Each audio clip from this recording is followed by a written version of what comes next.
Good evening, everyone. My name is Joel Gonzalez. I'm the Vice President of Operations for the Amateur Astronomers Association. And tonight we have an exciting talk by Lydia. She has been our guide, our tour guide of the night sky across the seasons for a few years now. So I'm really excited for this talk, as I've always really enjoyed all of her talks and the tours she guides us through. So I always learn something new each time I'm here. Now, I do want to do a few quick updates for you all. Uh, Quick reminder, I've always said this before, and you'll hear a few other members state this as well. Remember to check the calendar. The calendar will have all events that are upcoming for the next couple of months. And there you'll be able to see any observing events throughout the city, as well as their updates. Because if it's raining, as it is right now in New York City, any events for tonight would have been canceled. And you can see those updates on our website. And again, the calendar is the best place to go for all of that information. Additionally, I'm excited to announce that we continue to give classes regularly all throughout the year. The summer season is a bit quieter for classes, but we have plenty of classes still to go around, including a telescopes and observing class, which is an in-person class that will be in Midtown Manhattan. And that's starting this Thursday. If you want more details, do let me know. I will post a link in the chat for everyone so you can easily access the page. And the seating is limited for the class. And in the class, you'll be able to learn practical and visual astronomy, learn how to read the sky, understand what affects your view, and use your equipment to its full potential. And additionally, we have another class on the 30th of June. It's a single class, but it's a great talk. It's ARP and his peculiar galaxies. Uh, a bit not part of the normal course of courses that we give. So this is really great. I really enjoy the fact that we're having this talk. And the talk will focus on ARP's career and offer advice on using his atlas, along with interesting and sometimes cryptic and often controversial comments on galaxies and cosmology. We have another class coming up to be held by Stan Honda, and that is how to photograph a solar eclipse. Solar eclipses are all the rage, and everyone has a camera nowadays. And here Stan Honda will be instructing on through the astrophotography group meetup. And it's also a good course for photographing partial eclipses. So even though you won't be able to travel to, say, Egypt or Spain, it's still good to be able to learn how to photograph partial eclipses. Now, having said some of that, I don't want to take up too much of the intro time, so I'll go over a few housekeeping rules. So you all know there will be a Q&A session towards the end of Lydia's talk. So what you can do is you can post your questions in the chat so that I can get to it once we open it up for the Q&A portion of the talk, or you can hold on to your questions and then present it at the end of the talk when we open it up for discussion. Now, having said all of that, allow me to introduce our speaker and our guide for tonight, Lydia. Lydia has given many talks over at the the American Museum of Natural History, and she's given quite a few tours there. I've yet to see one there, which is a failing on my part, but I'll look to attend one of your talks there when you next give it. And she's given, as I've said earlier, plenty of tours for us throughout the seasons. A spooky Halloween one, and a few others, Valentine-oriented talk as well. So, without further ado, Lydia, the floor is yours. Oh, you're muted. Thank you so much, Joel. It would be great if I unmute myself. Hold on one second. And let me just, oops, sorry, folks. I don't want to move that. I do want to move our people. So I'm going to hide everybody. Okay, there we go. Well, thank you, everyone, for coming tonight. I really appreciate it. and I'm very excited to present the summer solstice to you. I'm sorry, Joel, I just want to get my face up here for a second. Hold on one sec. Yeah, take your time. Do this right. Oops, that's not right. There we go. I think we're okay, Joel. Um, So again, my name is Lydia Maria. I'm been an amateur astronomer for most of my life, and I've been specializing the last 15 or 20 years in archaeoastronomy, which is the study of ancient cultures and how they viewed the nighttime sky. So tonight's presentation is not only about the summer solstice, but also the constellations in our nighttime sky. And by the end of this talk, I want to be able to make sure that all of you will be able to walk out into a dark uh, evening night in the middle of summer and easily be able to find your way around. But let's start with the summer solstice, which we just had a few days ago. Now, we've gone over equinoxes and solstices, so I know most of you are already very well aware that because of our Earth being tilted at 23 and a half degrees, basically, and the way that we rotate around the sun, sometimes we point further away from the sun and sometimes we point closer to the sun. And then there are those times in between where we're equal. So it's equinox, meaning equal day and equal night, and solstice, meaning the sun stops. Now, it really doesn't stop, but it appears to be that way because it can only extend itself 23 and a half degrees in the north and 23 and a half degrees in the south on our planet. So, what happens now is our summer, we just had our summer solstice. And our Earth is now pointing more towards the rays of the sun. And we're going to be getting longer days and shorter nights, which is great for most people except astronomers who are looking to have those longer nights and shorter days. But we're in the minority when it comes to that. And you'll see that we have certain places that are on our maps that will tell us where the sun has gone as far north as it can go or as far south as it can go. And those are marked out by the Tropic of Cancer and the Tropic of Capricornus. So again, just so you can see on our maps, this is how we are rotating around our Earth, and right now, this is how we are lining up. So our our whole sun at the moment we are just facing more towards our sun, which makes it our all of our temperatures a little bit higher. But there are many ways that the ancient cultures would be able to tell this because we wouldn't believe that every civilization and every culture has always been very interested in the sky. And that has been why we have this wonderful science of astronomy.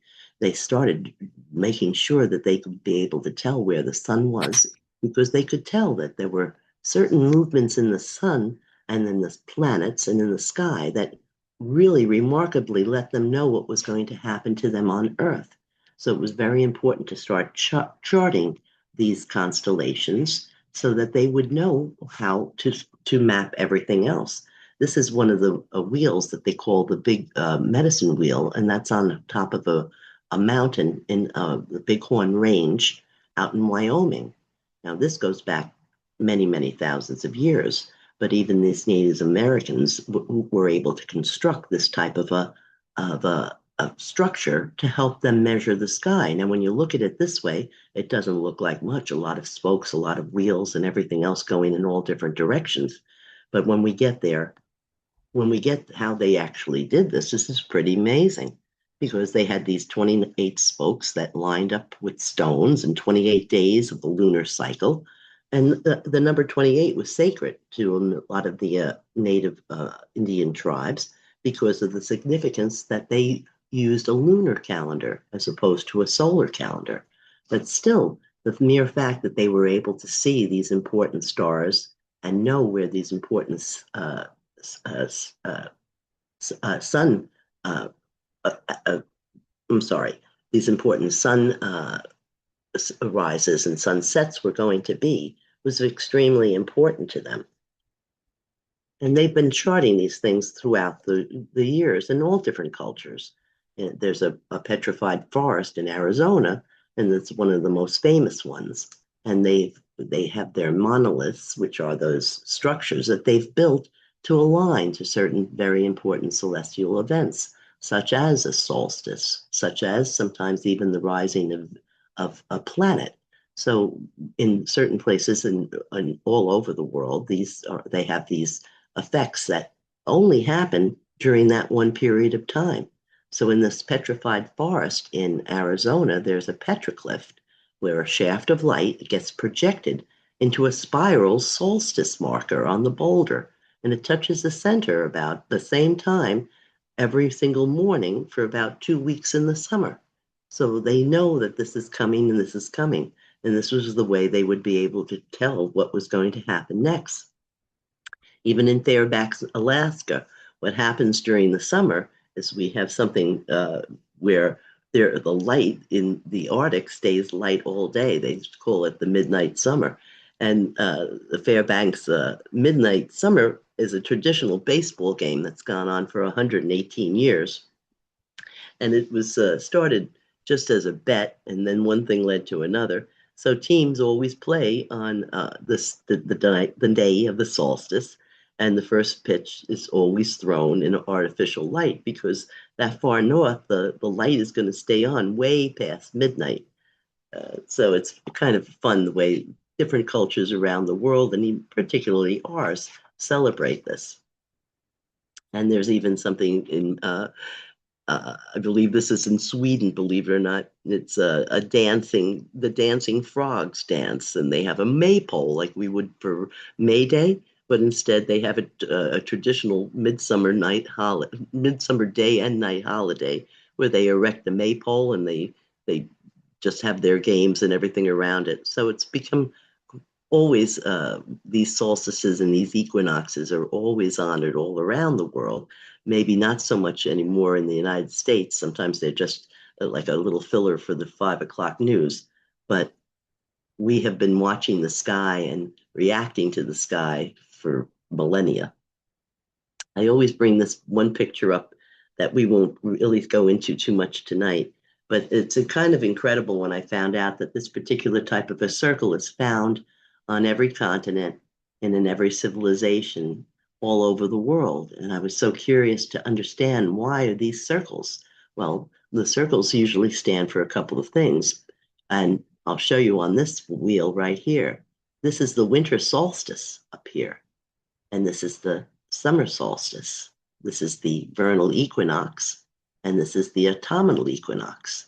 And in between our equinoxes and our solstices are some of the most important days on our calendar. This is our February holiday that we call Groundhog's Day, but that comes back all the way from ancient Roman myth that we have that holiday. And this one right here, well, that's our famous May Day when we put up our maypole. This one over here, August 1st, was wildly celebrated all over the world for years and years and years, but it's no mention anymore. But it was the beginning of the harvest season for everyone. And this one right here is one of the most important ones because it's the most unchanged, unmoved holiday on our calendar. And that's where we celebrate Halloween. So that's why a lot of these wheels you'll find all over the world. Now, if you were to walk out tonight, this is the sky you would see. And even seasoned astronomers such as myself or Joel or Dave, when we walk out into a sky like this, it'll take us a little while to figure out where are we? Where are we? And how are we going to make ourselves get around here? Well, I think the first thing some of us have learned is to know our brightest stars. And when we find some of our brightest stars, they can be either constellations or they can be asterisms, which are just a made up um, guidelines to show us how to get from one place to another. I know some of you are looking right now and probably found the Big Dipper. Here's our Big Dipper right here, which is an asterism. in our constellation, the Great Bear, Ursa Major. If you can find this constellation, you'll be amazed what you'll be able to find. If you go into this bowl of the Dipper right here, and you go over about 5 lengths, the same length as here, you're going to land right here. That's the most important star in our nighttime sky. That's our North Star. That's Polaris. That's the star around which all of our constellations and all of our stars rotate on a regular basis and a nightly basis. And if you take those same 2 pointer stars and come down right here, you're going to land on a very, very nice reddish star. It doesn't look reddish in this picture, but that's Regulus, the heart of Leo the lion. And if you follow the arc to Arcturus, you're going to land on another constellation. And I would tell you usually arc to Arcturus and speed to Spica. But just the other night, the moon was actually covering Spica, so you wouldn't have been able to see it. We had what we call an occultation of a planet going past a star. But now, and before I get to show you, if you find these 3 bright stars right here, you found the summer triangle. And once you found the summer triangle, you'll be able to find so much more. So just to give you a little idea, now that we put some lines on where we're going here, you see, if you follow this up, you're going to go right to the North Star. Now, the North Star isn't the brightest star in the sky, by the way. It's the 50th brightest. So don't expect it to be glaring and bright. But you can usually find it because they have these 2 little stars that are the guardians of the North Pole. And they always follow the North Pole, the North Star all around as well. And again, here you go. Come right down here. You're going to be on Leo the Lion. If you arc, you're going to arc to Arcturus, which is in the constellation Behutes. And then you're going to speed to Spica, which is the shaft of wheat that the maiden holds in her hand, Virgo. Now also, again, you're going to have the summer triangle right here. And believe it or not, you're going to find so many other little constellations on a dark night sky that you'll be able to find as well. But let's put some names on these. Okay. Now we're going to put a few names on, so we'll get a little bit more familiar with how this is going to work. As you can see, we're not going to speak about every one of the constellations tonight. We have so many in our nighttime sky. And in our northern sky, we have 48 original constellations, which were named in the 2nd century of BC, AD, I should say, by Ptolemy. And he had been working on star charts that were done back by the Sumerians and the Babylonians. So he wasn't inventing the wheel, so to speak, but he was mapping this out. So this is the constellations that we have to this day, coming from Greco-Roman myth mostly. Now, this is just a little sample. If you find that the summer triangle, you can also easily follow those 2 stars in the bowl of the Dipper and bring yourself right onto the top of the summer triangle. So you'll find yourself easily being able to get yourself around that way. But I want to tell you a little bit of the story of this, why these constellations are in the sky. And there's a story behind the constellations here. And Zeus, who was the king of the gods, had the ability to change shape and form whenever it suited his purpose. And when he fell in love with the queen of Sparta, he desired to seduce her. So he came up with a clever ruse to not only fool her, but also to fool his jealous wife, Hera. So he changed himself into a beautiful swan and had his own bird, the eagle, chase him across the sky in front of Leda. And Leda wound up taking pity on this poor swan and protected him in her lap, and they fell asleep. Well, he took that time to take advantage of the poor queen, and when she went back to her husband, he comforted her. And 9 months later, she gave birth. But she gave birth to 2 eggs. Out of one of her eggs popped her mortal children, Castor and Clytemnestra. And out of her other egg came the children of Zeus, Pollux and Helen. Helen, who was destined to become the infamous Helen of Troy, over which the Trojan War was fought. But the two gentlemen who popped out, those are the Gemini twins. One was the mortal child, and one was the child of Zeus. And they're in our nighttime sky, but usually more towards the autumn and the winter. Well, Zeus placed his swan in the sky as an example of this, and also the eagle to honor their service. And together with Lyra, they make up the summer triangle. And from the summer triangle, as you may be able to see right now, we have that. Now this is Vega in Cygnus the swan. Altair is the eagle, and I'm sorry, Deneb is uh, the Cygnus. sometimes known as a northern cross, but the swan. And Vega is its own little constellation, which is in the shape of a harp, the harp that Orpheus would play, that Apollo had invented. And then Altair right here. But in the middle here, you'll find Sagitta. Now, this arrow has also always been known as every famous arrow that was ever shot, but we will usually call this Cupid's arrow. The Vipecula is a little wolf right here, and Delphinius is the cutest little constellation that sometimes people think is the Little Dipper, but it's shaped just almost like a little fish you might imagine.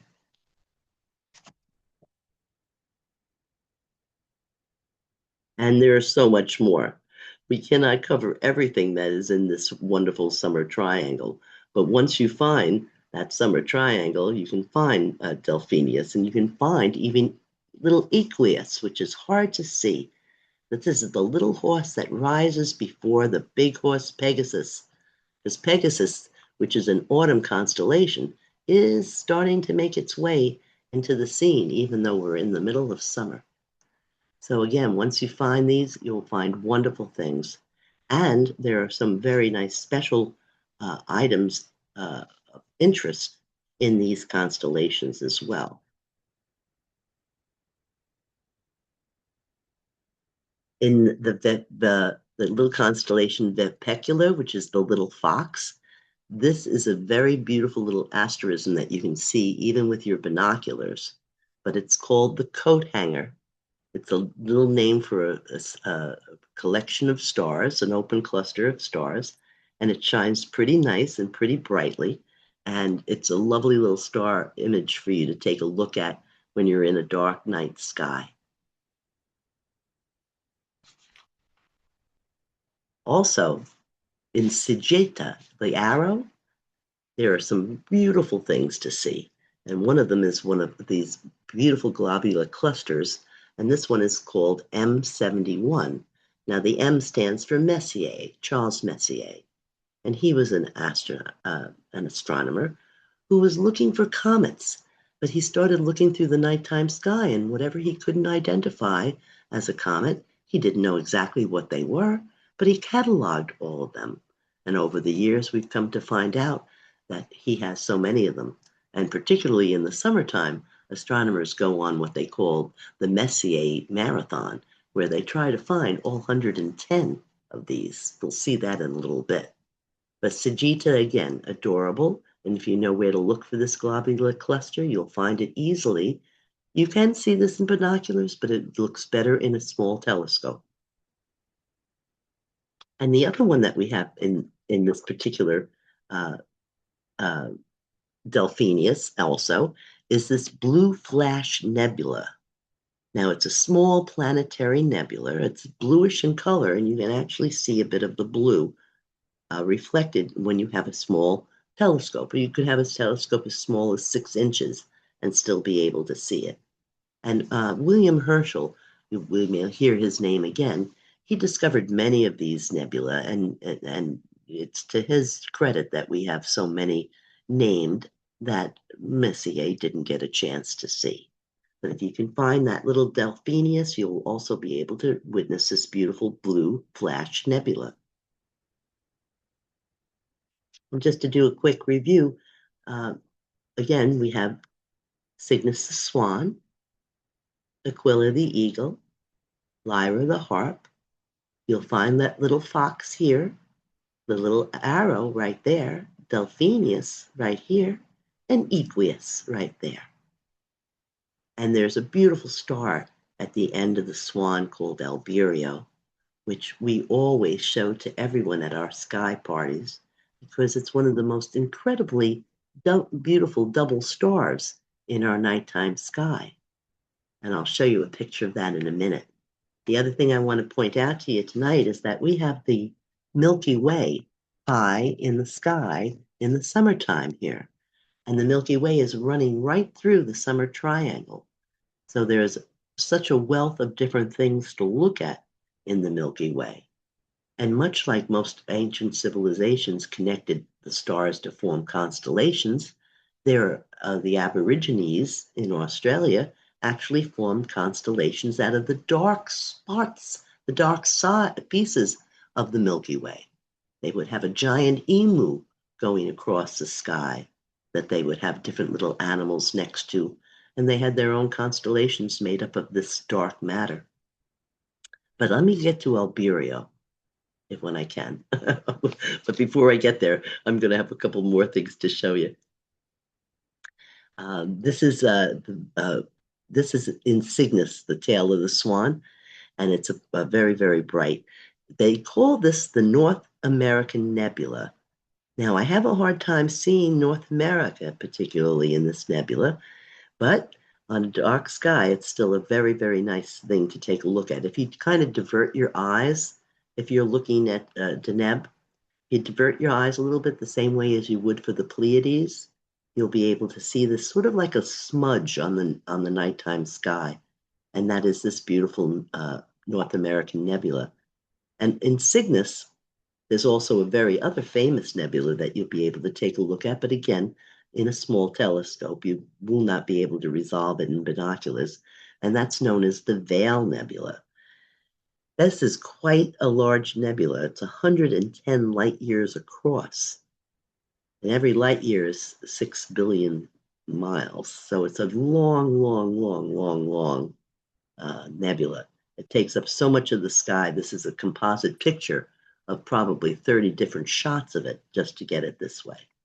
There are a couple of interesting, I mean, they divide it up into the Western Veil and the Eastern Veil because it's so large.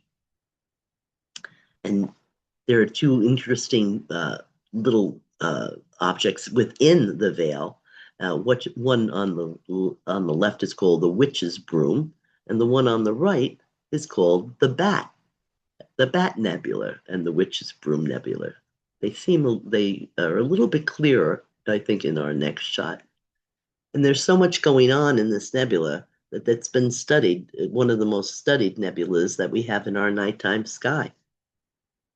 There are many, many different parts of this nebula that they've been unveiling, so to speak, in the Veil Nebula, that just gives us more and more information about star formation and how the nighttime sky is continuously changing. And here are some pictures of that of the witch's broom and of the bat. But this is Alberio. It's a double star at the tail of Cygnus the Swan. And when you look through a small telescope, and I'm not sure, Dave, maybe even a pair of good binoculars, you might be able to resolve these two stars. And it's very, very obvious that one is blue and one is an orangey yellow. And it's just a lovely sight to see. So there's a few things in the summer triangle, more than a few things for you to explore. Oh, I just want to mention Lyra, the harp, because this is one of those beautiful little stories that, again, all of our constellations, in one way or the other, were based on some type of mythology. And this particular mythology comes from China, actually. And it was about the princess and the cowherder. And so I'll just tell you briefly that there was a beautiful princess, and she was a magical weaver, and she made all the garments in the village where she lived for her father's kingdom. But one day she came to her father and she was in tears because she worked so often at her loom that she never ever had a chance to meet a husband. So the father, really loving his daughter, wanted the best for her. So he decided to introduce her to a young man from a neighboring village. And that neighboring village, he was Aquila, and he was the chief cowherder of the heavens. Well, when they got married, they only had eyes for each other. So they started giving up their duties. Soon the king was, subjects, and all of even the king needed new clothes, but the princess was nowhere to be found. And the husband had stopped watching the cows, so they were wandering all over heaven. So the king had to do something. So he divided them forever, these young lovers, by the great celestial river, which we know as the Milky Way. And the heartbroken princess was able to win one favor from her father, one visit, one night, once a year. On the seventh night of the seventh month, all the magpies in the world spread their wings to make a bridge over this great river so the princess may cross over and spend the night with her husband. But if it rains that night, and this is sad but true, even the celestial birds cannot span the flood. And this is what is known over in the Eastern world as Valentine's Day. We celebrate it in February. Now, when I tell you the seventh day of the seventh month, they have a lunar solar calendar. So this is really happening not in July, but actually in August. And again, many, many different beautiful objects you can see in this particular constellation as well. Oh, I won't go into this whole story with you, but this is another mythology story about that same constellation, and it has to do with Orpheus. You've heard of Orpheus, the man who was Apollo's son, who played that beautiful harp. Well, his wife had stepped on a snake one day, and she got, unfortunately, drawn right into Hades, where all dead souls go. But Orpheus was determined to get her back, and he went down into the pit of Hades and begged for her to be released. But he played his beautiful harp, and because he played that beautiful harp known as a lyra, she was able to be released. So they were on their way back up to the upper world, and the only thing he had to do was not look back and make sure she was behind him. But at the very end of the trip, he made that mistake and looked back, and she unfortunately just dissolved into a little puff of smoke and went back into into Hades. So that's part of the reason why that lyra was always also honored in the heavens. Lyra has a beautiful nebula in it, and this is called the Ring Nebula. It's very, very photographed most of the time, and people have seen it for years. And I know this is not the first time that you are seeing it either. We call this M57. Now, you'll be able to see this in a good pair of binoculars, but it'll look much better if you have a small telescope.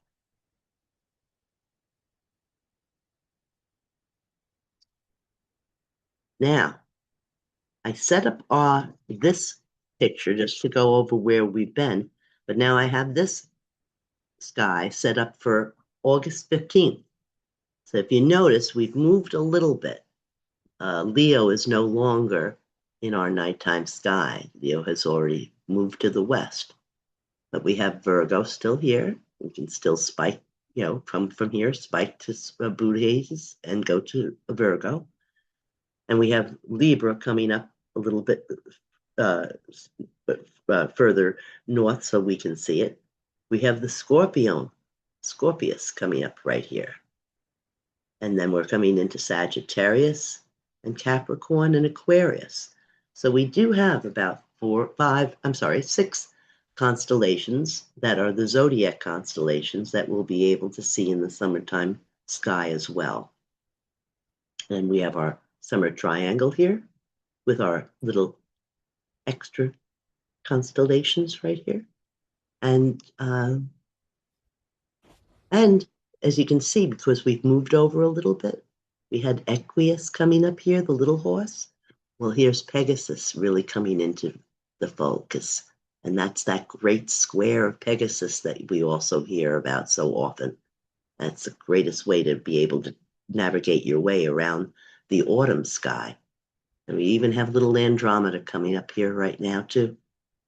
So they'll all be coming into our sky in a couple of months. Getting a little preview, to tell you the truth. Do we have Lydia, may I Hercules? interrupt for a moment?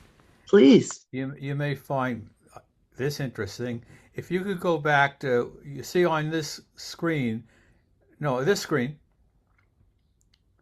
you see where it says Ursa Minor? Yes, sir. Why don't you point to the Guardians of the Pole, the two, the red and blue one just below the word minor. Right Right. here. Right. Now, I always wondered why they were called the Guardians of the Pole. And I guess I thought, like as you do, that they are going around the North Star, which is up from them.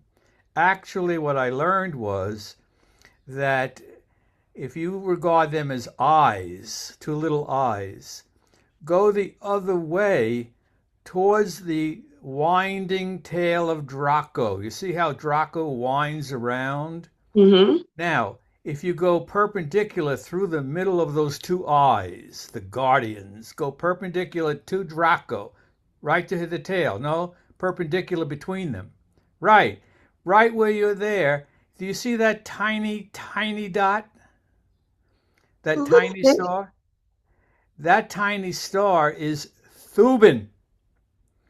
Thuban, in the when the pyramids were being built and the Greeks were studying stuff, Thuban was the North Star. So the reason that those two guys were called the Guardians of the Pole was not because they looked over Polaris, they looked over Thuban, which is still out there, of course. I just love to go to the night sky and find that tiny speck, which used to be the North Star, and which the Guardians of the Pole look to. Thank you, Dave. We have a couple of other constellations we're going to mention while we're here in the summer sky, and one of them, of course, is Hercules. He's the strong man and one of the gods of our uh, review tonight. And I just want to bring him up for a second. There he is, upside down. Unfortunately, he was one of the children of Zeus, and his wife Hera didn't like that at all. He was the Zeus's son with a mortal woman, and she had it into him from the very beginning. So she had sent two snakes into his crib, and there they are. She sent these two snakes into his crib to kill him when he was a little baby. But Hercules was so strong that he just strangled those snakes. And then he grew up to be a wonderful man and a wonderful warrior and one of the Greek heroes. But Hera wasn't through with him. She made him mad one day, actually insane one day, not mad, just mad meaning insane. And he wound up killing his family. So in order to avenge that death, he had to perform 12 labors. And many of you know the 12 labors of Hercules. We'll go into that in just a second. I wanted to give you a little picture of how he'll look in the nighttime sky. This particular little square, little off square, parallelogram, maybe, is that what that's called? I can't remember. But if you find that, that's the keystone, and that's the torso of our hero, Hercules. And next to Hercules, you're going to find a beautiful little crown, a little crown, Corona Borealis. We're going to speak about that in just a minute as well. Something really special here that you'll find in Corona Borealis. We'll also speak about that. But he had to perform these 12 labors, and two of the constellations in our nighttime sky are part of his labors. He had to fight the Leo, the lion, who we know as the Nemean lion. This lion wasn't any ordinary lion. He fell from the moon in the shape of a meteor and started destroying the earth. So that was Hercules' first labor to subdue this lion, which he did. And if you ever see pictures of Hercules in art or in museums or in sculpture, he's always wearing the lion's cape as his reward and for that defeat. And the other one was the Hydra. The Hydra is the longest constellation in our nighttime sky. He was in the middle of fighting this monster when Hera sent her crab to distract him and bite him. That crab was placed in the nighttime sky, even though he failed, because the minute that crab came up on Hercules, Hercules crushed that crab right under his feet. And then he defeated Hydra. And the little crab, well, the crab was the first participation trophy ever given out, because even though that crab had failed in its mission, it did get a place in heaven as Cancer the crab. And that's a good close-up of the keystone. So you can find this little asterism, which they call a little part of a constellation. These are very bright stars, so you can't miss them. Then you'll have a very good point of where Hercules is in the sky. Excuse me. One of the most beautiful Messier objects are also in Hercules. And we just showed this to people up at the summer sky party that the Westchester astronomers put on up in Woodpound Ridge once or twice a month. And this is the Hercules cluster, also known as the Great Globular Cluster. And it's a globular cluster of stars. There's over 300,000 of them. And it's a very, very large in size. So when you see it in an eyepiece, it really can take up the whole eyepiece. And it's, even though it's 22,000, over 22,000 light years away, it does still have like an apparent magnitude to us of about 5.5. So in a dark, dark sky, you'd be able to see this as a smudge. But in a telescope or in binoculars, absolutely stunning. There's also another very interesting collision going on in Hercules. And it's a collision between two spiral galaxies. And this image is taken by the Hubble Space Telescope, and it was released on the occasion of their 18th anniversary back in 2008.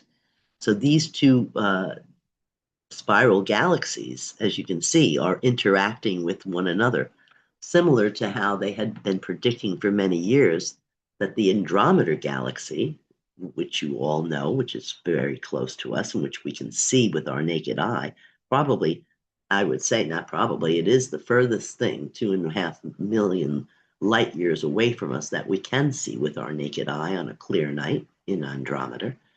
They believe that that galaxy is heading right towards us, because it is. It's coming in our direction at over 250 miles an hour, but it's going to be billions and billions of years before it comes close to us. And these galaxies are so far away, and their stars within them are so far away, that the interaction isn't going to cause any kind of collision in terms of what's happening, but it is going to rip both of those galaxies apart, ours and the Milky Way. They say we could become Milkdrometer, but now they're maybe saying this may not be happening, so we don't know. We're not sure. But I want to just give you a quick close-up here of the Corona Borealis. It's known as the Northern Crown, but it's also Adriana's crown. And I'm going to tell you another quick story of why this is in the nighttime sky. Theseus was part of the pantheon of wonderful Greek gods that were so on so many different adventures and accomplishing so much for mortals, that he was a hero in the sense that all of you know about that island of Crete, and you know about King Midas, and you know about that labyrinth that he had in his palace that no one could ever get out of if they ever found themselves in it. And no one wanted to find themselves in this labyrinth, because inside that labyrinth lived the Minotaur, half man, half bull, and a ferocious beast. Well, Crete had lost its war to Athens, and as a tribute, every year Athens had to send 7 young men and 7 young maidens to Crete to be eaten by the Minotaur. So Theseus decided to put a stop to that. He became one of the men. When he got off the boat, the king's daughter, Ariadne, fell madly in love with Theseus and decided to help him. So she gave him a ball of string to unwind when he went into the labyrinth, so he'd be able to find his way back out, because you couldn't find your way back out once you went in. But she gave him this ball of string, and he found his way out. Interesting, I'd want to let you know that part of our English language, it comes from this little story, because back in ancient times, in ancient Greek, a ball of string that she gave him so he could figure out the puzzle of this labyrinth, that ball of string was called a clue. And to this day, when we're trying to figure out a puzzle or trying to work our way out of something, we always ask for somebody to give us some clues to help us find our way. Now, to make a long story short, they were on their way back to Greece together after he was victorious in slewing the Minotaur. And somehow, poor Ariadne got left on the island of Naxos. Well, she was so upset, and who wouldn't be? But the god Dionysus, the god of wine, found her. They fell madly in love and got married. And so Dionysus made her this beautiful crown to wear on her wedding day. And if you notice, most brides to this day still wear a beautiful crown on their heads. And the one other word that we get from this story is this really bright star, the bright star in the corona borealis. This star is known as Gemma, and that's from where we get our word for gems. And there are a couple of things going on here that are a little more interesting than even the mythology, and that has to do with this star called the Blaze Star. There's a binary system going on in this constellation. One is a very cool companion, the bluish one, and one is a very hot companion, which, believe it or not, is in blue, because the blue stars are the hottest and the red stars are the coolest. And one is feeding off each other. The component of that white dwarf, it just keeps just sucking more and more of the components and the gas and everything else from one to the other. The most important thing about this is, and we're watching this, astronomers are watching this as we speak right now today. Because of this happening, and because there's an accretion disk that every once in a while has to give up the material it's absorbed, this particular 2 stars have what they call a recurring nova. So not a supernova where they're blowing themselves to smithereens and becoming white dwarfs, but a recurring nova. And the nova happens every 80 years. So the last time that happened was back in 1946.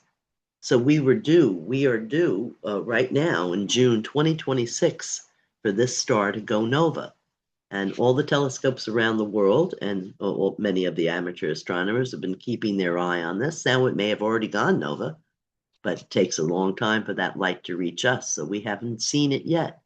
But if it does actually go nova, it's not going to be like a big explosion in the sky. What we're actually going to see is like what looks like the birth of a new star. So there'll all of a sudden be a star where there wasn't one. Very, very interesting. And this picture right here is also in Corona Borealis. And this is a dense galaxy of clusters of stars. They're billions of light years away from us, but there are so many of them that this is just one picture of a very small little spot on the sky, that they're showing these clusters that have over 400 galaxies in an area spanning just 1 degree of the sky. So there are probably billions of more galaxies here. And we just are, every time we get another telescope up there in the sky, just such as the James Webb, we're seeing further and further back into the beginning of our universe. And this is one of the places where they're doing a lot of that looking. Now, we've been doing our zodiac constellations as we were going around, and I have to mention Ophiuchus. I'll be mentioning him this Thursday. I'm doing a show on the constellations of the zodiac. And for a while there, as many of you probably know, if you do follow the astrology of this all, they were saying that Ophiuchus was now the 13th constellation in our zodiac. Well, he's not. Just because his big toe and some of his ankles somehow got redirected when when the astronomers redid the outlines of the constellations or the areas of the constellations back in 1930, that doesn't give him right to be part of the zodiac constellations because there are a lot of other constellations that come very close to skimming that particular part of the sky that we know as the ecliptic. But there are some very interesting items in this, and this particular uh, constellation, by the way, this was Ophiuchus, who was a healer, a medicine healer, and he became such a great healer of humans that no humans were dying, and that was very, very upsetting to the god Hades, who rules over the god Pluto, who rules over the Hades, and so that's why he unfortunately got struck down, but at least placed in the sky, along with his two snakes. Sometimes those two snakes are used in medicine, as you can see. The Cadius, many times that is used. Sometimes they say that Cadius is coming from Hercules' two snakes. So there's a couple of double meanings there. This star that's in Ophiuchus, though, that we must just speak about for a moment, it's called Barnard's star, and it's a red dwarf. And it's one again, one of the most studied skies in this neighborhood. It's the second closest star system to us, next to Alpha Centauri. And the proper motion, in other words, how the star appears to move through the nighttime sky, is at an incredible speed. They're saying the speed is 90 kilometers a second. And if I did my math right, that's 200,000 miles an hour. That's awfully fast for a star to be traveling. So they've been watching this star and watching this star because they just trying to understand what is giving it the type of speed that it's going at. So they focused on trying to determine, its parameters and its motion, and they haven't been able to find any orbiting planets around this system, but it's still one of the first ones that they were able to measure what they call the proper motion. And there's a photograph I'm going to show you next that was taken, where it actually shows you how incredibly fast this star is moving, and we don't know quite sure what is going to happen next with this. But there's where it went. Can you imagine? There's no other star in our solar system at the moment that's moving at this rate of speed. Barnard's star. So we're keeping an eye on that and trying to see what we can learn from it. And the only other thing I'm going to mention about Ophiuchus is that there was many, many years ago, Kepler's star. This was a true type A1 supernova explosion. And this exploded in our Milky Way in this constellation. It appeared in 1604, and it's considered the most recent supernova that's happened in our galaxy. And it was unquestionably observed in the nighttime sky and during the daytime as well for a period of time. And it was this explosion that Galileo used because of it to again challenge that whole Aristotelian system of the nighttime sky, to let them know that indeed the nighttime sky changed. Things were changing all the time. Most people didn't believe that in those years. And I had been mentioning to you a little bit earlier about the Messier catalog, and the fact that Charles Messier had cataloged 110 different objects in our nighttime sky. And if you can see right here, I just lit them up here in our sky, which would be for tonight. If you were going out tonight, you can see Leo is still here. And there's just, you can't, I mean, they actually do a marathon where they try to find all 110 on one given night. I I don't think I'd ever be up for that challenge, but many people do, and it's a very big deal for astronomers during the summertime. So even if you find one or two of them, of the ones that we spoke about tonight, you're well on your way. I want to go to, why am I not going? Hold on one second. Oh, there we go. For a minute, I wasn't moving, folks. We're going to talk about a few more of the constellations that are our zodiac constellations that are up in the sky tonight. And the Scorpius is coming up right now, and you can see it pretty clearly. I'll give you a quick story on Scorpius. Orion, maybe you've recognized on the other picture, one of the greatest hunters that ever lived. Well, Orion was boasting that he was more powerful than any other god, and that he was able to slay every animal on earth. Well, the goddess of earth, Demeter, who we know as Virgo, didn't like that one bit, and she asked Hera, her sister, queen of the gods, to do something about it. So Hera sent her Scorpio to sting Orion and kill him. Well, what happened was the scorpion did sting Orion. And I'm sorry, folks, I want to just mention to you before somebody mentions it to me.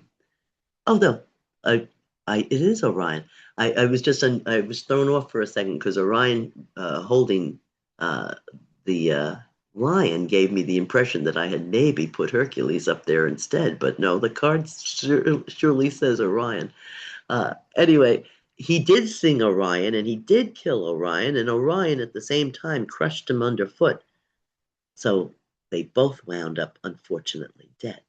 So now, just because they're mortal enemies, even to this day, they were both placed in the nighttime sky. But when Orion rises, Scorpio sets, and when Scorpio rises, Orion sets. So these enemies have become enemies for millennium, and I'm glad they're just separated from the nighttime sky. There are some beautiful things to see in this part of the sky because we're looking almost right into our center of our Milky Way. Scorpius has a beautiful cluster, a couple of different beautiful clusters. M4 is the one that we're featuring right now, and you can find that in between Shula and Le South.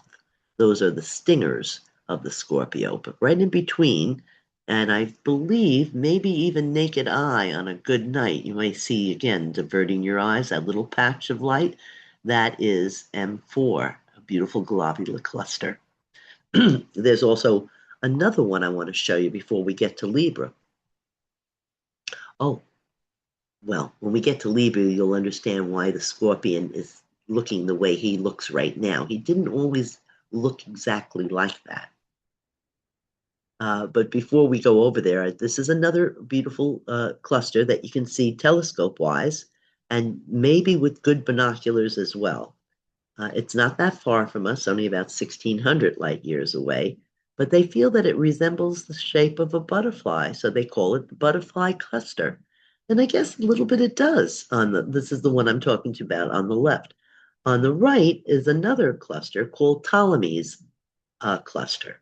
And it was first recorded by Ptolemy in 130 AD, and he described it as the nebula following the sting of Scorpius. So that has also made it into the Charles Messier catalog as number 7. So we have number 6 and number 7 really nearby each other to take a look at. But let me tell you what happened to poor Scorpio. Well, no, the Greeks and the Romans always liked order, and they always liked things to be in balance. And even Ptolemy noticed that the sun spent an inordinate amount of time in the constellation Scorpius. It spent almost 2 months in Scorpius. So they had to devise some way to balance the sky. So if you notice, these are some clocks that we see. One is in Padua, and the other one is in St. Mark's Place. The one that's in Padua doesn't even have Libra on its dial, and the one that's in Rome does have Scorpio holding a scale. So what had happened was they cut off the arms of the scorpion to make the constellation Libra to balance the sky.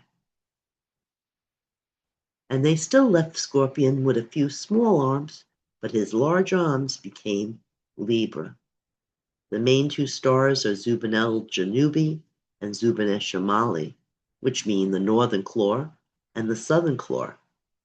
But the remarkable thing about Libra, and something I didn't know for the longest time, was that whenever you're going to the store and you decide to buy a pound of coffee or a pound of grapes, that abbreviation LB, that stands for Libra.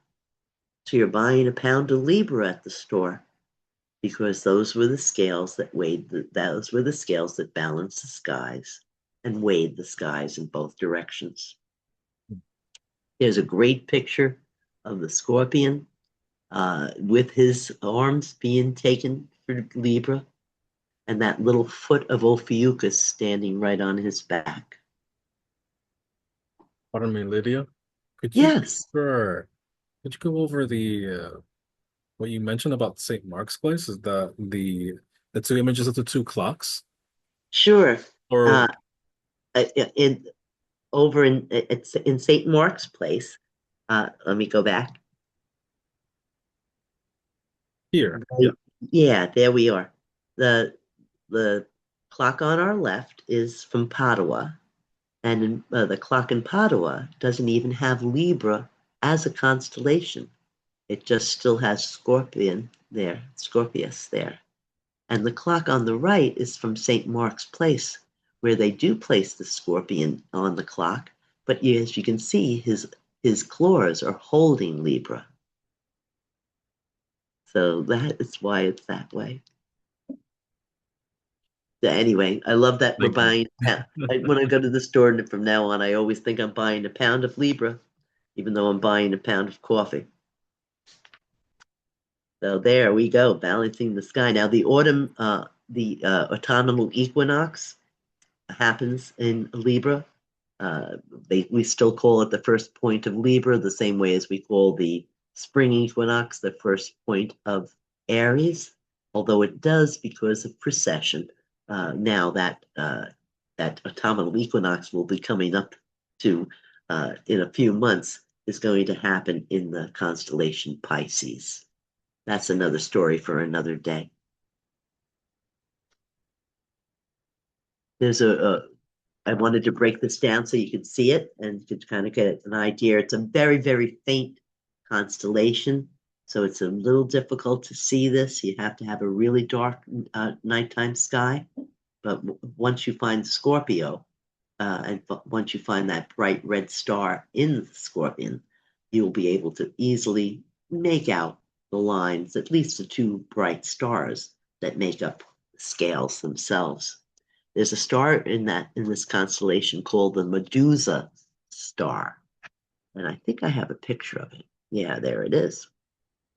The Medusa star. It's one of the oldest stars known. It's believed to have been created shortly after the Big Bang. So they've given it the nickname, the Medusa star. This is a picture the Hubble Space Telescope took of it. They're not quite certain exactly of the distance of the star. It's calculated, the age that they're calculating this star to be is 14.5 billion years, give or take 800 years, 800 million years, give or take. But what's a few million years between us? The star is rapidly passing through our stellar neighborhood, and it orbits on a plane, kind of like our galaxy, and it has what we're calling these stars are the population 2 stars. these were the ones that, again, we feel were created not too far after the Big Bang, as opposed to some of the population 3 stars that we see on a regular basis. Also, just to mention, in the Scorpius, there's this beautiful red star, and it's a super red giant. It's nearing the end of its life. At some point, it will go into a supernova explosion, but we don't know when that'll be. When it does, though, it'll either leave behind a neutron star or a black hole. That star is called Antares, and it actually means anti-Aries or anti-Mars. Now, Mars, as you know, one of our planets, was named Mars by the Roman god Mars, but in Greek mythology, the Roman god Mars was known as Ares. So it's anti-Ares against the rival of Mars. And it wasn't too long ago, maybe about 2 or 3 years ago, that Antares actually lined up almost right next to Mars. And it's pretty incredible to see these two red uh, planets and stars next to one another looking so similar. But we don't want to give too much more credit to Antares, although I will tell you that Antares is such an incredibly large star that if we were to take it and replace our sun with Antares, it would go out past the orbit of Neptune. Just the size, just the physical part of it, not even talking about how far the rest of the halo of that star would extend. They say all the way out past, well past the Oort cloud, well into maybe even past that little Pluto that we don't even call a planet anymore. So it's pretty gigantic. In this picture, you can't even see us. There's our sun. It doesn't even show up as a pixel, for goodness sake. We are so small compared to some of the stars in the universe, and Antares is certainly one of those. Betelgeuse, as you know, is that other star in Orion's shoulder, which is looking to be coming close to some type of a supernova explosion at some point as well. So we'll have to just wait and see. In any event, Lydia, may I interrupt? Um, sure. uh, you mentioned the star Medusa. Mm-hmm. Undoubtedly, different books, different people will call it by different names. The Mm-hmm. name that I know for it comes out of the Bible. Those of you who know the Old Testament, you know the story of Methuselah, not Medusa, but Oh, I Methuselah. meant to say Methuselah. I'm Oh, sorry you if I did. I was You I did. meant to say Okay. Methuselah. If I was thinking of our Gorgon in the sky. Forgive me if I that's the see. I case. see. It is Methuselah Methuselah, star, yes. and uh, you're right. It recently came up in a course we just finished on the Big Bang. It was mentioned during that course Oh, interesting. because that damned age that was given to it some time ago and which can't be gainsaid yet of 14 billion years, people should realize that's a pain in the ass to big bangers. If the universe started at 13.8, how the hell can you have a Methuselah star being rated at 14 or 14.2 giga years old? You can't. Something's screwy. Fortunately, newer research has put it into the, what do they call it? The error category, meaning within the possible error amounts, Methuselah's star could indeed be 13.8. Thank God.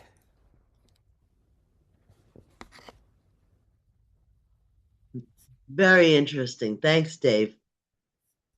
Well, kids, we're going to go pretty quickly now just to get us uh, through the rest of our constellations. We have Sagittarius, in case the Scorpion hadn't gotten to our hero. Sagittarius would have been right behind Scorpion, making sure his arrow was pointed right at his heart. Now, Sagittarius is an archer, but as you can see, he's like a half man, half horse. So this archer didn't have to gallop too far by himself to find all of his hunting. And the Scorpion, this particular Sagittarius, was a very good hunter and a pretty nice guy, because some of the centaurs weren't as friendly as maybe was the best word to say.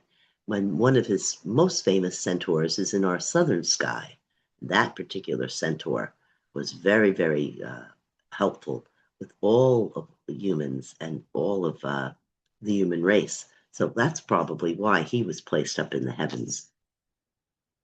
Now, I just want to go through a couple of things that you might want to know about with this. Hold on. There we go. There's a wonderful asterism also that Sagittarius makes up, and many of you know it as the teapot.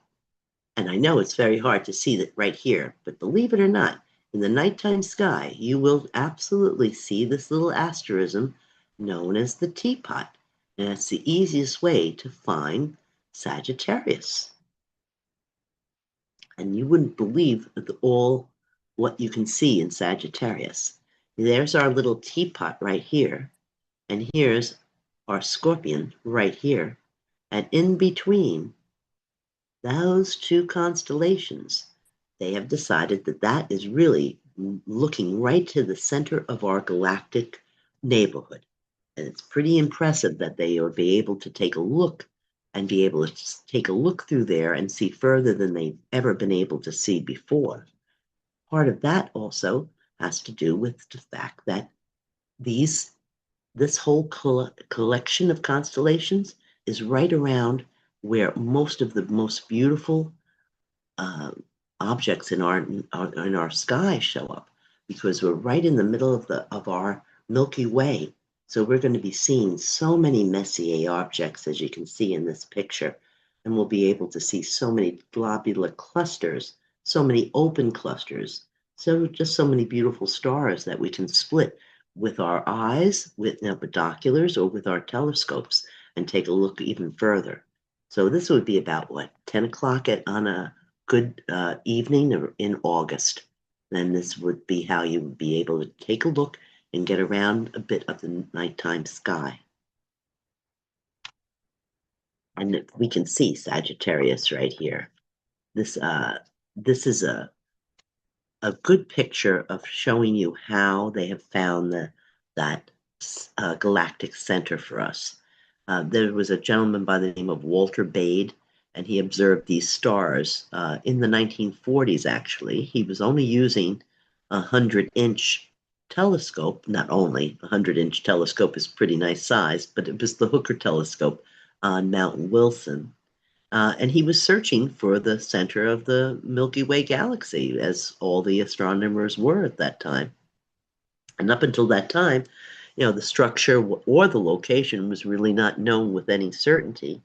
But Bade's window, which you'll see highlighted there, is the area of the sky with very relatively low amounts of interstellar dust or anything else that prevents the line of sight from here to Earth, from Earth. So this area was considered like an observational window that would be normally obscured by our galactic center, but it just gives us this small little window of space that we can look through and almost look right through to see that large Sagittarius cloud, which you can see quite clearly is in this picture as well. And NASA also has said that with their telescopes that they've detected for the first time a population of white dwarf stars that are embedded in our Milky Way. These white dwarf stars were like our sun, but they became exhausted with their nuclear fuel and towards the end of their life. So instead of exploding, they kind of go back into their own own self. They kind of implode, and only a very hot core remains. So they took a picture of this, and this was just like a pinpoint in the sky of what's going on here in this window. But these are all the stars in this galactic dish that they can find, mixed with all different colors, of course. And the field right now that we're looking at looks to be about 26,000 light years worth of space, and it's all um, in our that little window that we can look through. It's pretty amazing. I don't know where they even start. Some of those are probably galaxies, stars. It's hard to make them all out. I want to mention the most famous nebula, though, in Sagittarius is the one that we call the Lagoon Nebula and the Triphiid. And these two are very well known because they're very bright. They're also star-forming regions in the sky. The Triphiid, as you see on the right, has that little three lines running through it. Thus the name. It's just dust bands.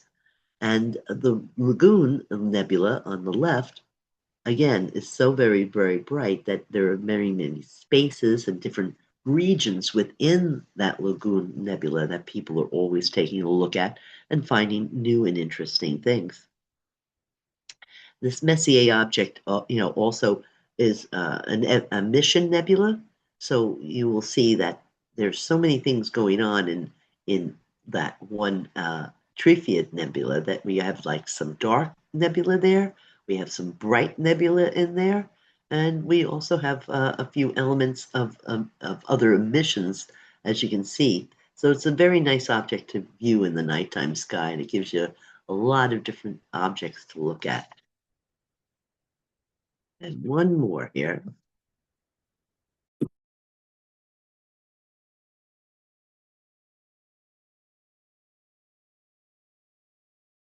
Oh, you're muted. You accidentally muted yourself, Lydia. Thank you so much. This is the Omega Nebula, or this what they sometimes call the Swan. And this is a stellar nursery, very much like the Orion Nebula, where all new stars are being born. Very, very bright, very easily observed in a small telescope. And this is also one of the brightest nebulas in our nighttime sky. Now, there's only a couple of more I want to mention to you. I found this star to be very, very interesting. Let me just see if I get back over here. There it is. They call this the Pistol Star. It's one of the most luminous stars known. It's a blue variable star, and it's about 4 million times brighter, more luminous than our sun, and also about 120 times larger, more massive. And this particular constellation right here is in the constellation Carina, which we are very close to when we're down here in the southern sky. So it's really bordering a couple of the constellations. And if you're in the further south you go, the better off you'd be able to pick this out. But I guess the most important thing that I want to point out is what happened in May of 2022. In this constellation, the astronomers released the first image of what they will call the accretion disk around our own black hole. Sagittarius A star is the name of the black hole in the center of our galaxy. And it's just amazing that at this point we've gone so far from just surmising that something was there to actually being able to use the Event Horizon Telescope, which was a network of worldwide radio observatories that all formed together to get this image that is in M87. That supermassive black hole is in that galaxy, M87, in Sagittarius. And I think, folks, I'm going to go one more time just to our nighttime sky, just to make sure we're all on the same page of where we've been and where we're going. Now, I know that at this point you know how to find Polaris. I know that you know how to come right back down here and find Leo the Lion. If you arc to Arcturus, you'll find Behutes. This very, very famous star, Arcturus, and I'll just tell you briefly, uh, there was a World's Fair in Chicago that happened 40 years after their first one in 1939. And the astronomers and the scientists wanted to test out something they had just invented called a photocell. So they took 4 or 5 different telescopes and all shined the light from Arcturus onto a photocell at the World's Fair. And that photocell, the light from Arcturus hit the photocell, and the photocell lit up all the lights of the World's Fair that first night. So if you find Arcturus, that's a wonderful, one of the more famous stars in our nighttime sky. And then you can speed to Spica, our virgin in the sky. Demeter, as you know, was the goddess of agriculture, the goddess of the earth, and she was known to the Romans as Demeter. And you know that spica that she holds in her hand, that star spica, is a shaft of wheat. Now, for the Romans, they knew her as Demeter, but the Greeks knew this goddess as Ceres. So Ceres, holding that shaft of wheat in her hand, is where we get the word cereal from. Ceres. Cereal. Spike of wheat. Perfect. I love the way these things line up. So again, come over here, find that summer triangle. Find that summer triangle. Find these little constellations in between, easily in a dark sky. You'll find that keystone for Hercules and that beautiful crown as well. Ophiuchus is a little hard to see because he's a dim constellation, but you'll be able to make him out a little bit as well. At least one of the serpents is a little bit bright. And then don't forget, you have Libra to take a look at, who now has this claws of the scorpion. The scorpion still has some small claws. You'll find that beautiful red star Antares, the rival of Mars as well. And you'll find Sagittarius. And this whole area here is where we're going to find hundreds and hundreds and hundreds of different objects to look at in the nighttime sky. But again, you can never stop looking. No matter where you look, even the most little inconspicuous constellation that you wouldn't imagine would have anything has hundreds of beautiful things to look at. So just keep looking up, looking at your nighttime sky, and I hope you have a wonderful summer. Thank you, everyone, for coming tonight. Thank you, Lydia. I want to share one quick item with everyone, and that's actually what Dave Kiefer brought up earlier. I'm gonna share my screen for just a moment, Please. and what I am sharing with you all now, you'll see it in just a second. I'm using the program Stellarium, and Stellarium, it's a simulator program. It'll simulate the night sky on any given date or day or night. It's a great tool to plan ahead. But besides all of that, what I really want to show you is what I'm showing you here right now. On my screen, and what you should all be seeing are the constellations, uh, Ursa Minor in the center here. And you see the red lines, that's the ecliptic grid that's projected out to the night sky. And where they all meet, they're all meeting at that northern pole. And where that northern pole, where all those lines meet, you'll find our North Star, Polaris. Now, one thing I really did enjoy very much was the reference to the two guardian stars that Dave Kiefer had brought up earlier, which would be these two stars here. How they are guarding and observing Thuban, the previous North Star from many thousands of years ago, during the time that the Great Pyramids were built.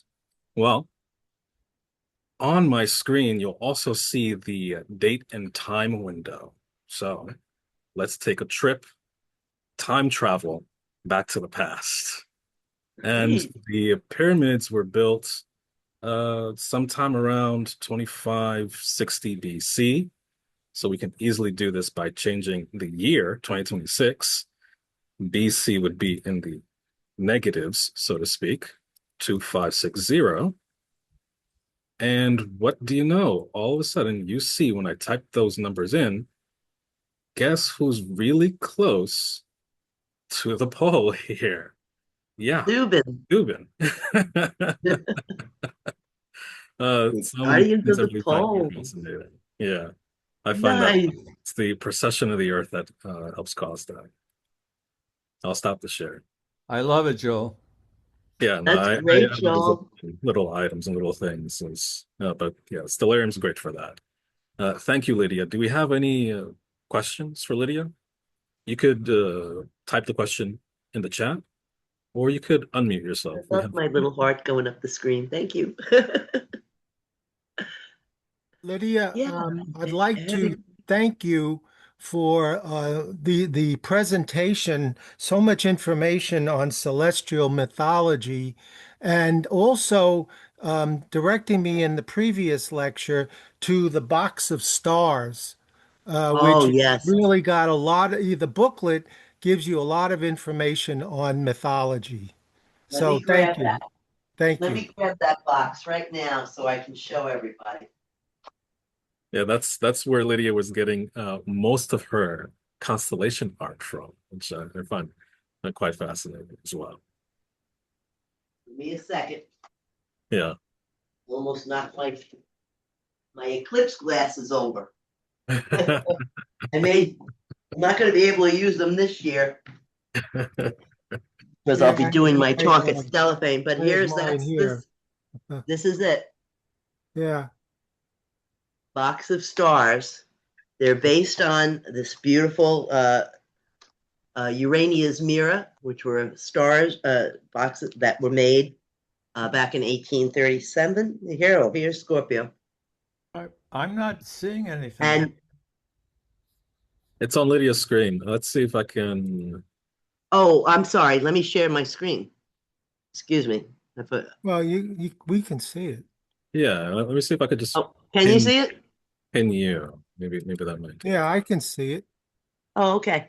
Now, the wonderful thing about these cards, as you know, Ken, you have there's little holes in the back Yes. that you can punch out. So when you hold it up to the light, you can actually see the outline of what you're going to see in the nighttime sky. It's Right. beautiful that way for somebody to learn. I'll be taking some of these up You to can Stanford this readily week. get this box of stars on eBay, by the way. You can get it on eBay? Oh yes, there's Oh, a wonderful. it's available. Okay, that's great. I didn't know if it was still, being if they were still publishing them or not. So Well, it's I good to got know. mine on eBay, so and there were Oh, others wonderful. available. Yeah, I got mine many, many, many, many years ago. So I wasn't sure if that was still something you could do. Hmm. Yeah, they give you a nice little star map in here and everything. No, that's So great. it's yeah, all the constellations, everything really nice and easy for you to be able to see. So definitely get that box of stars. Nice. Well, And Lydia, again, the book does have all the stories, doesn't it? Yep. Nice. Yeah, wonderful. Good plug, Ken. hmm. Good book. Thank you. Lydia, I have a Yes, sir. question from Alex.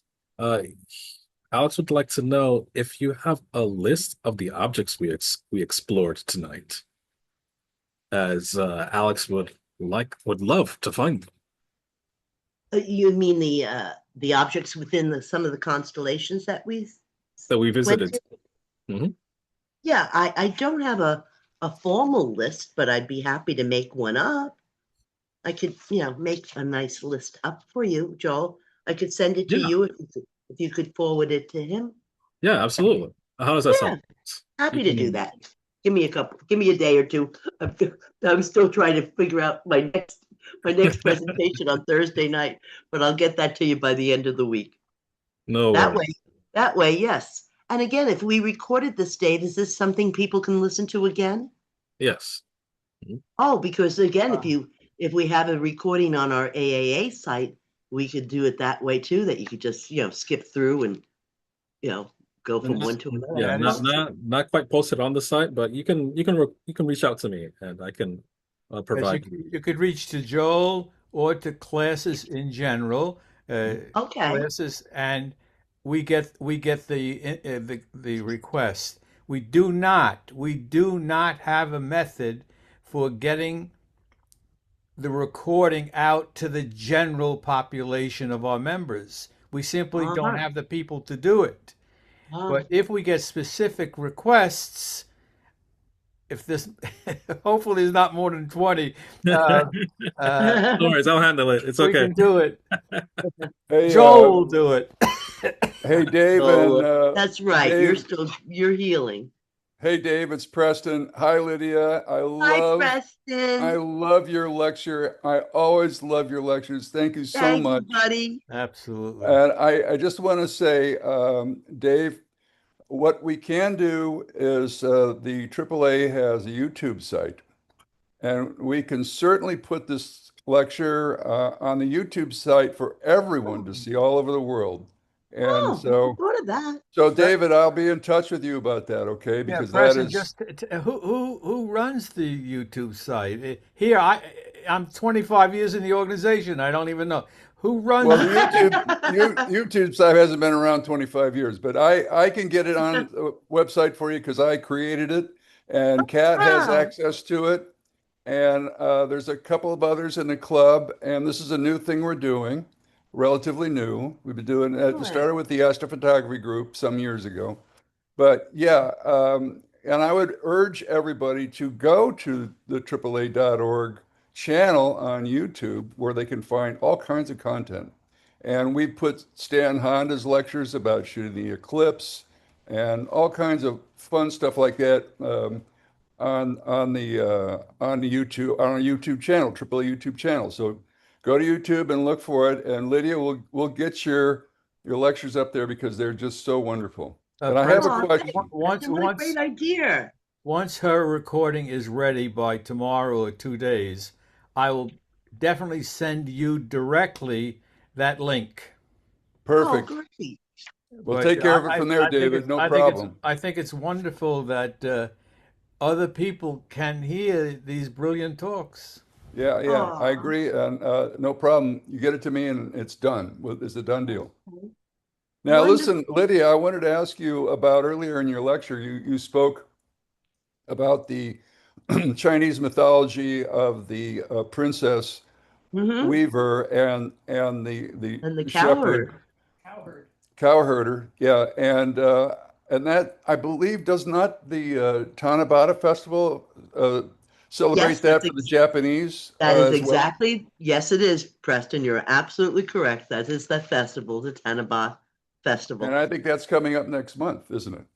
You know? It should, well, it should be, it's usually the seventh day of the seventh month.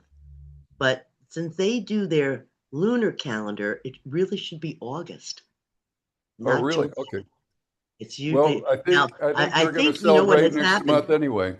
You know what's happened, Preston, because I guess they didn't want people to get confused. I understand that the Chinese are celebrating it in July now, but Mm. the true celebration was always in August based on their calendar, going by lunar calendars as opposed to lunar solar. So yeah, so I think it could happen both months. Okay, very good. And one last thing, I know for those who want the box of stars, I know it's hard to find. And if you can't find it, at the very least you could do is go to the grocery store and get a box of line, which is something I'm prone to do. We know.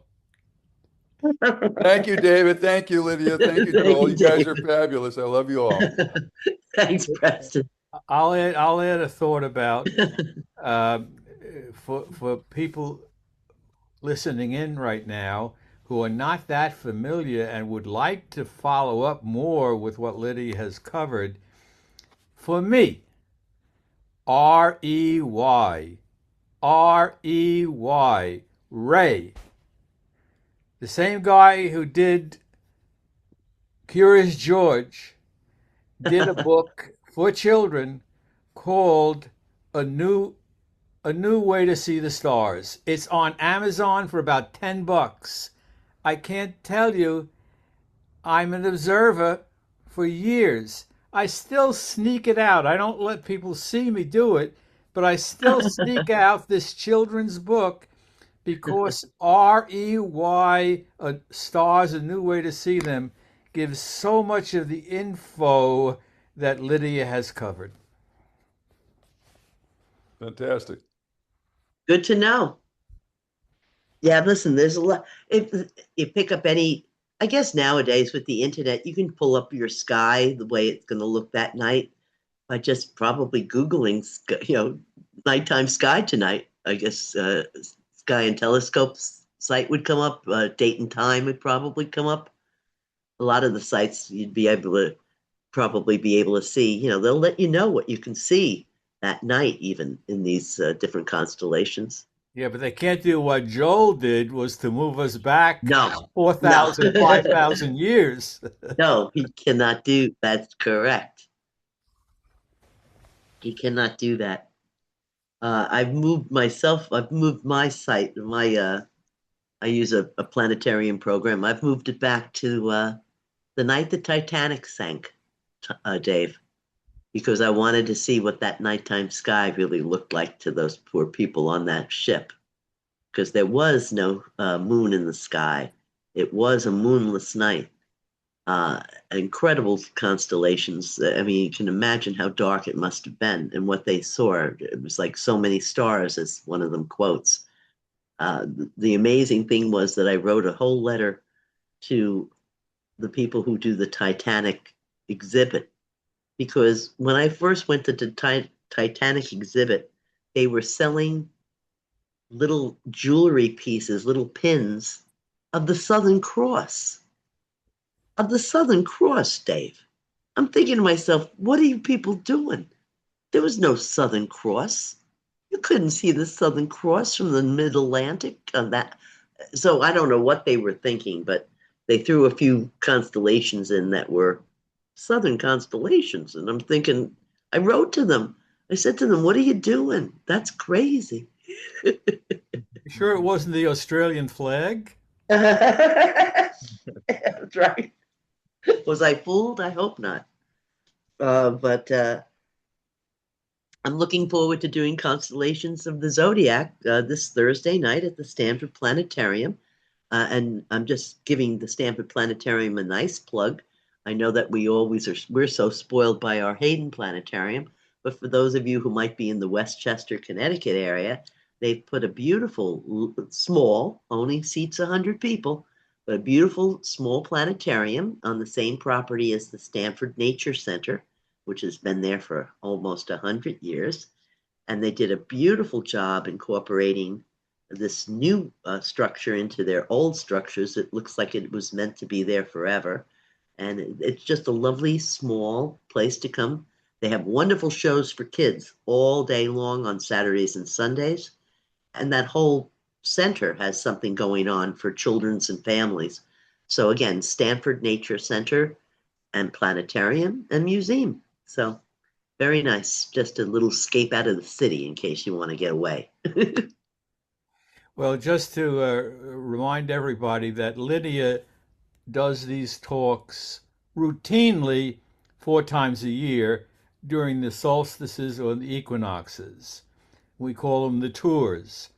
But I'm happy to announce, you may look forward to it, that sometime in the early fall, not near the equinox, but sometime in the early fall, Lydia has agreed to reprise a talk she gave strictly on the constellations, period. Not that you see it one night, but strictly on that. And then perhaps in early 2027, she will reprise a talk she did elsewhere on the astronomical calendar. Thank you. Thanks, Dave, because it was really, we have our modern calendar thanks to our ancient ancestors' keen observations of the nighttime sky. It was their charting those celestial events in our nighttime sky that have given us our modern calendar. And that's what my talk covers. So interesting. I just love that, again, every ancient culture, every ancient civilization has watched that nighttime sky because it was a matter of life or death to them. They had to know when the rainy season was coming. And the only way they knew the rainy season was coming is they could tell that the constellation Taurus the Bull was rising. When Taurus the Bull was rising, they knew that the rainy season for the Nile was on its way. When they knew that the Pleiades had set, the beautiful Pleiades that ride on the back of Taurus the Bull, when the Pleiades had set, they knew that they better plow their lands right away because winter was right around the corner. So it was very important for them to know what was happening on Earth, and they could tell by what was happening in our nighttime sky. In fact, I tell people all the time, our science of astronomy started as astrology because the biggest fear for our earliest leaders and of our civilization were eclipses, because having a solar eclipse, they didn't know if the world was ending. They didn't know if the king was going to be defeated. They didn't know if a war was going to be won or not. It was very important. They saw that these were definite omens coming from the heavens. So the first astronomers were actually astrologers trying to figure out when these solar eclipses would happen. In Samaria, whenever they knew that the solar eclipse was coming, they hid their king for 100 days. They hid him because they were too fearful that something could happen to him. So they put a substitute king in his place. Usually some poor man who was been a prisoner all of a sudden became king for 100 days, treated like a king and everything else. But unfortunately, when 100 days passed, I guess he went right back to jail. But I mean, that's why they started studying the nighttime sky. One thing led to another, and the science of astronomy was born, which is great. Because Fascinating. where would we be without it, kids? We wouldn't be. Every ancient culture and every ancient civilization has marked out their own stars, have marked out their own lines between stars, have marked out their own constellations. And as I mentioned, even the Chinese, for example, didn't have constellations per se, although they marked some out. They had four celestial dragons that ruled the nighttime sky. One in the north, one in the south, one in the east, one in the west. And that's how they were able to do things. So it's just wonderful for me to watch that nighttime sky. It's the one thing I never get tired of doing, Dave, just like you, just like Joel, just like everybody who's on this show tonight, on this presentation tonight. We must have a passion for it, or we wouldn't go out there every night to do it, almost every night. But Absolutely. I'm looking forward to being up in Springfield, Vermont in August. I'll be doing a talk on that astronomical calendar at Stellafane. And I have never been to Stellafane, Dave. It's their 100th anniversary, and it couldn't have worked out better for me because their theme this year is eclectic astronomy. So if my astro astronomy is certainly a little bit on the eclectic side. So they were very happy for me to be giving that astronomical talk. I'm looking forward to it. And I understand it's a festival of 3 days. And the best way, Joe Rayo, our friend Joe Rayo, explained to me, he said, Lydia, it's Woodstock with telescopes. So Well, it, I'm looking forward. I just hope it doesn't rain and we don't have any mud. one of our former presidents of the AAA is very active now with Stellafane, and I'm trying to get him to give a talk to our members, maybe in the fall, on what Stellafane is. Oh, If that'd you've be never great. if you've never heard of it before, Stellafane is most famous in the old days for grinding out telescopes. People went there to learn how to use a stone and glass and grind out their own reflector mirror for a telescope. I can't be bothered with that. I'll buy one. But uh, but that's how Stellafane got its name and fame, and it still has that entrepreneurship feeling when you go. You're Oh, definitely, Dave. That's you the you you you, Springfield you telephone. you definitely don't want to go there just to sit and learn like we are now. You go there to grind. Everyone I know who has their own scope does not even bring their scope to Stellafane because there's no point in bringing it. They will be doing classes all day on grinding your own mirrors. There will be a big contest where people have invented their own telescopes. We'll come and have them judged, and we'll be winning prizes for different telescopes that they've actually made in their own backyard or in their own basement. It's pretty. It's going to be pretty amazing. It's the Springfield Telescope Makers, and they've been at this for 100 years. You know, They David, have the AAA, David, the AAA was also very active in grinding telescope mirrors when we started back in 1927. Stellafane wow, was just a few years before AAA. They were wow. grinding as well, but we were grinding in New York City, and they were grinding upstate or I wherever they I were, I not I think upstate, How but cool is I that? I did not yeah, know that. Do you yeah. know of actual people that did this? Well, I don't, not at the top of my head, but yeah, that's certainly of record. And I know Stan Furtick's been writing about it. And I do believe we have history. I'm trying to remember the name of the gentleman who started the writing our early history, but yeah, there is record of it. Absolutely. It, Nice. Yeah, we must have been doing stuff like that. It's funny, the Stanford Planetarium has a telescope, a reflector that that according to their little, they have it in a showcase. It's an older 1927 reflector, but they have it. There's a note on it that the mirrors were repaired at the Hayden Planetarium. There you go. So and there had to be you guys who were repairing these things at the Hayden Planetarium because nobody I know in there knows how to grind a mirror. They know all about it, but they don't do it. So it had to have been coming from the AAA club way Sure, back because then. that's we got started there, as you well know. Yeah, as but, we well know. but think about it. Looking forward to our 100th anniversary, everybody. Don't forget, that's next year. Our 100th anniversary. We'll be celebrating all year long, and we have a beautiful gala event planned to be held in the Hall of the Meteorites And in Lydia is part of the committee that's planning this.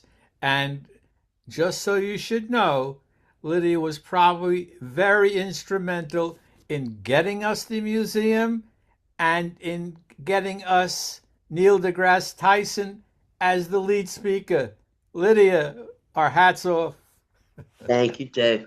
He did me a big, Absolutely, he Lydia. did me a big favor. The You're the man is best. golden. You're a tag dog with lipstick. You did a great job, and we all love you for it. Oh, you're so sweet. Preston, are you going up to Stellafane? I haven't planned to do it, but I may look at my calendar, see what's going on. Yeah.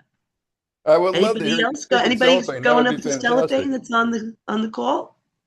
I have to. I keep asking people more and more about it because I didn't know, what the layout was and everything else. And then our friend Tim Holden, who's part of our club, said to me, "Oh, Lydia, they're big, big hills, and it's all dirt roads, and it's all full of rocks." And I went, "Wait a minute. Do you mean that I don't think I need to bring my high heels?" He goes, "Oh no, we're talking hiking boots and a walking stick." Well, Yeah. I know that Stan Han's been up many times, and I know that Ken Spencer goes up, I think, Oh almost yeah, every year. Ken's going to be there. And I know Bart Freed must go up every year as well. Oh, Yes, he Bart does. probably too, does he? I Yeah. think he He's does. Yeah. probably a founder of it. Yeah, Oh, exactly. wow. Yeah. It sounds like a pretty nice weekend. A lot of camaraderie and a lot of, just exchanging of ideas. This the Porter Terret telescope sounds fantastic, Dave. Can hardly What, wait to look through it. It's what are you called the talking about? Porter Terret telescope, and it's a big, huge thing. They had to make its Oh, arm swings around so big that they had to dig out the earth so it could swing around to go around where it needs to go. And apparently, you've never seen a planet in your life until you've looked through this Porter telescope and seen a planet. It's supposed to be the best planet telescope ever. So, well, I'll let you know. I give great honor to all those that ground it and made their own designs and continue Oh to do man, so. I'm very amazing. happy to live in 2026, where for $400 to $500 you can buy a small automatic sea star, put it on a table, push the button, and it will take hundreds of pictures and add them together to make Hubble worthy photographs. This is the modern age. It's amazing, Dave. I was so set against go-to telescopes when they first came out. I really didn't believe that we should cheat with computers and have them pick out our subjects. I thought to myself, you have to learn the nighttime sky so that you know exactly where you need to go, not a go-to. Years later, years go by. I'm thinking to myself, I'm up at the one of the sky parties. The gentleman has a Sea Star 30, adorable, by the way, white, adorable. I love it. I can pick it up with one hand, as opposed to like the Dobbs that you need a contractor or two strong men.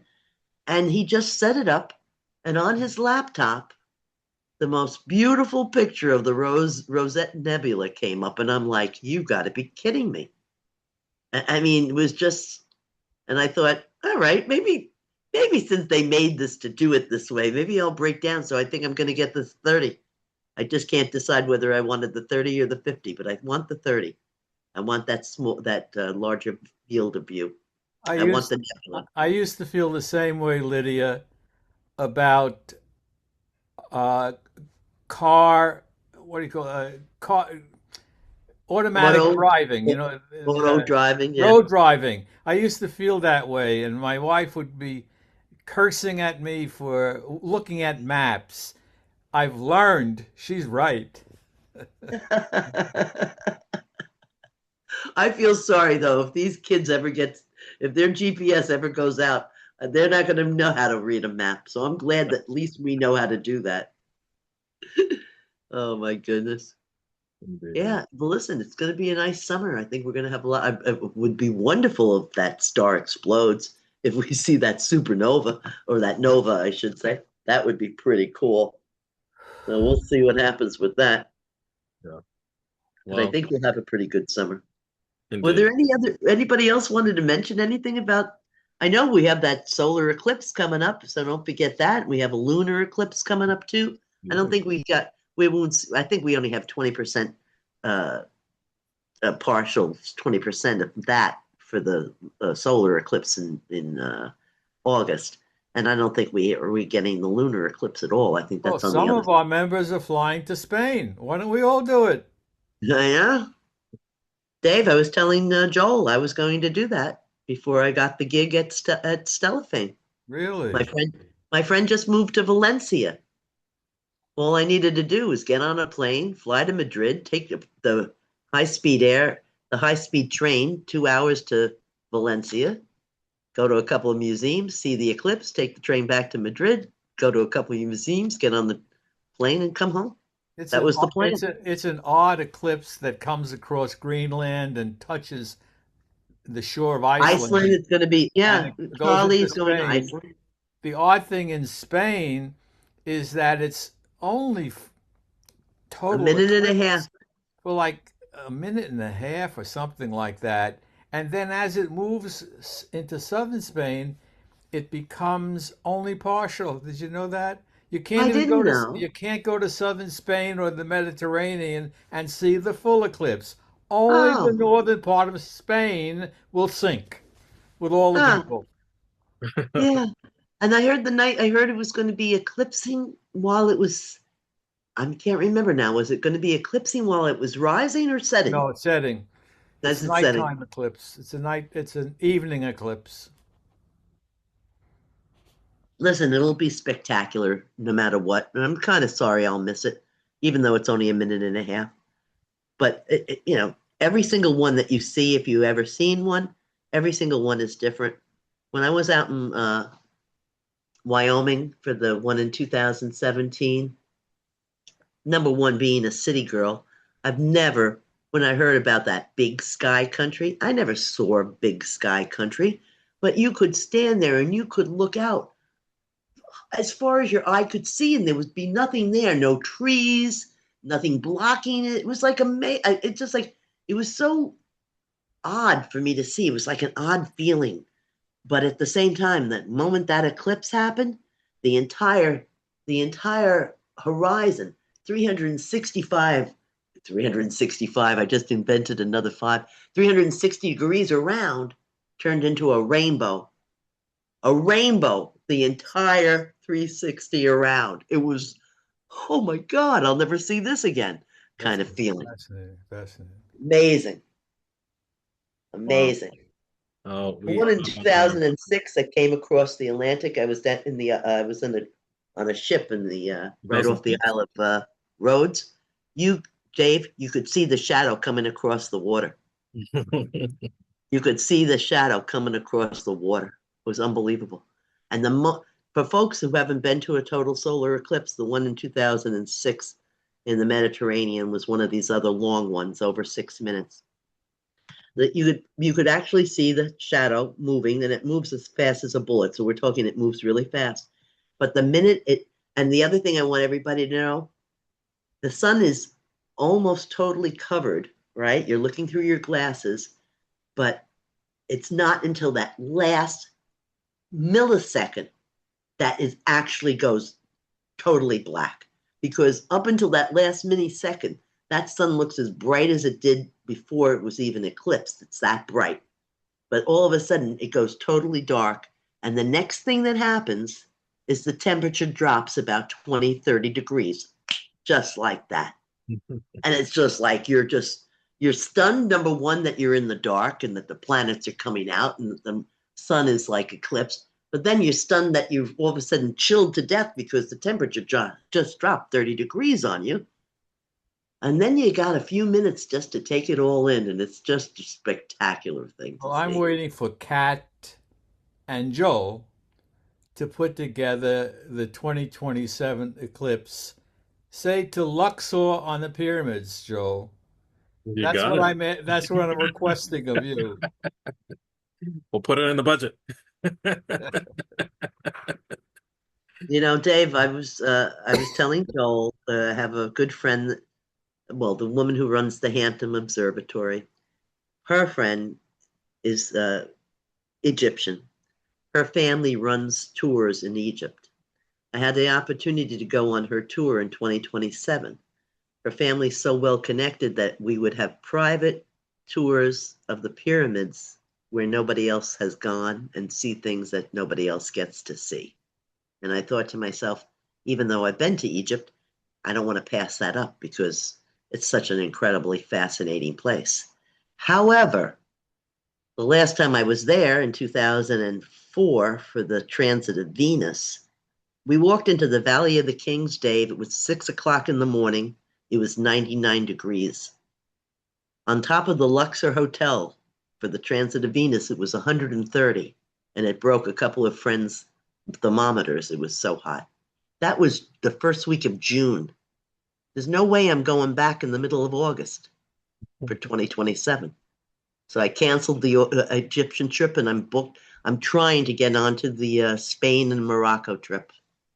I'm on waiting lists for that. Oh man, Good idea. It's going to be hot, but it won't be Egyptian hot. that's true. Well, Lydia, it's 9 already. Oh, wow. Okay. We've done the 2 hours. Wonderful. Hey, everybody. Thank you so much, everyone, for coming tonight. Really appreciate it. And we'll be Yeah, yeah, back hopefully for the autumnal equinox at some point, and maybe we'll do a zodiac show as well. yeah. I And think there'll be a lot of astronomical calendar. You never know. We'll line up a few things. Thanks, absolutely. Catherine. Yeah, Thank you, Preston, for all your always nice words. And so I guess we'll see each other next week. you got it. Okay. Have a good Sounds night, like a everyone. plan, everyone. Good night. Thanks, Lydia. Thank you, Ken. See you soon. Hopefully, Stellafane.